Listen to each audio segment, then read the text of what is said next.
దేవునికి స్తోత్రం. ఏదైనా కల్వరి పరిపూర్ణుడైన దేవదేవుడైన యేసుక్రీస్తు ప్రభువారి యొక్క మహోన్నతమైన వాగ్దానం. తండ్రి, వీరేమి చేయుచున్నారో వీరెరుగరు గనుక వీరిని క్షమించమని చెప్పాను. లూకాసు వార్త 23:34. ప్రియా కలవరి సర్వశక్తిమంతుడైన దేవదేవుని బిడ్డలారా, ప్రభువైన యేసుక్రీస్తు మహోన్నతమైన నామములో మీ అందరికీ నా హృదయపూర్వకమైన శుభాలు ఈ ఉదయకాల సమయంలో తెలియపరుస్తున్నాను.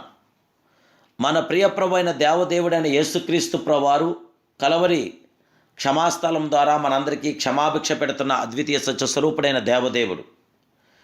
కలవరి కేవలం ప్రార్థనా స్థలం మాత్రమే కాదు, కలవరి క్షమాస్థలం కూడా. ఇంకొక మాటలో చెప్పాలంటే దేవుని బిడ్డలారా, క్షమాపణకు పుట్టినిల్లు కలవరి. యేసు క్షమాగుణం గలవాడు మాత్రమే కాదు, క్షమా సమృద్ధి గలవాడు కూడా. శిలువపై దొంగను క్షమించాడు.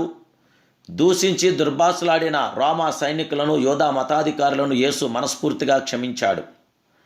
ఆ మొదటి శుభశుక్రవారం నాడు శిలువ చుట్టూరా ఉన్న 3 వర్గముల వారిని కూడా యేసు క్షమించాడు. ఆయనను హింసించిన వారిలో కూడా అందరినీ అంతటా కూడా క్షమించిన మహానీయుడు ఆయన. ప్రియులారా, యేసుక్రీస్తు ప్రభువారి యొక్క రక్తంలో అద్భుతమైన శక్తి సామర్థ్యాలు ఉన్నవి. యేసు రక్తంలో త్రియేక దేవుని ప్రాణం ఉన్నది. యేసు రక్తంలో త్రియేక దేవుని అనంత ప్రాణశక్తి ఉన్నదని గ్రహించండి. ఈ మహాశక్తి సంపన్నమైన యేసు రక్తం ద్వారా మాత్రమే మనకి, మన కుటుంబాలకి జయం కలుగుతుంది. క్రీస్తు శరీర సంబంధముగా హింసించిన వారు మొదటి వర్గం వారు. యేసును అవమానించిన వారు రెండో వర్గం వారు. వీరు యేసును మానసికంగా హింసించారు. అనగా బహిరంగ స్థలంలో వస్త్రము తొలగించడం ద్వారా, ఉమ్ము వేయడం ద్వారా, ముసుగు వేయడం ద్వారా ప్రభువును మానసికంగా హింసించారు. ఆయన దైవమును దూషించిన వారు మూడో వర్గం వారు.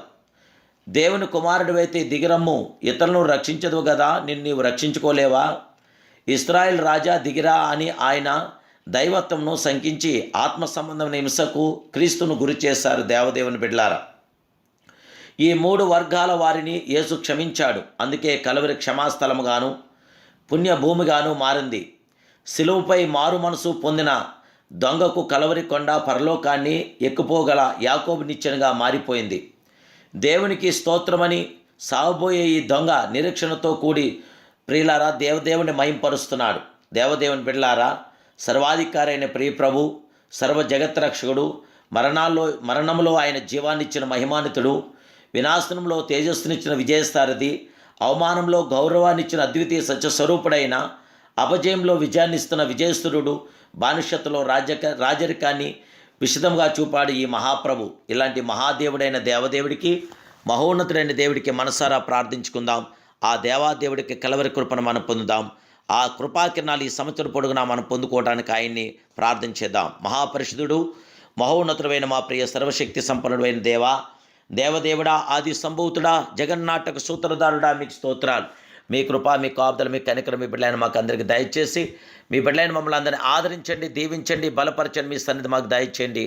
మమ్మలను, మా కుటుంబాలని, మా బిడ్డలను మీరు జ్ఞాపం చేసుకొని మీరు ఆశీర్వదించి, నీ స్థల రక్తం చేత మమ్మల్ని అందరినీ ఆశీర్వదించి ఏ షాదులో కీళ్ళలో మేము పడకుండా మాకు అందరికీ జయమని వేస్తున్నామని ప్రార్థిస్తున్నాను పరమ తండ్రి. Amen, amen, amen. May God bless you.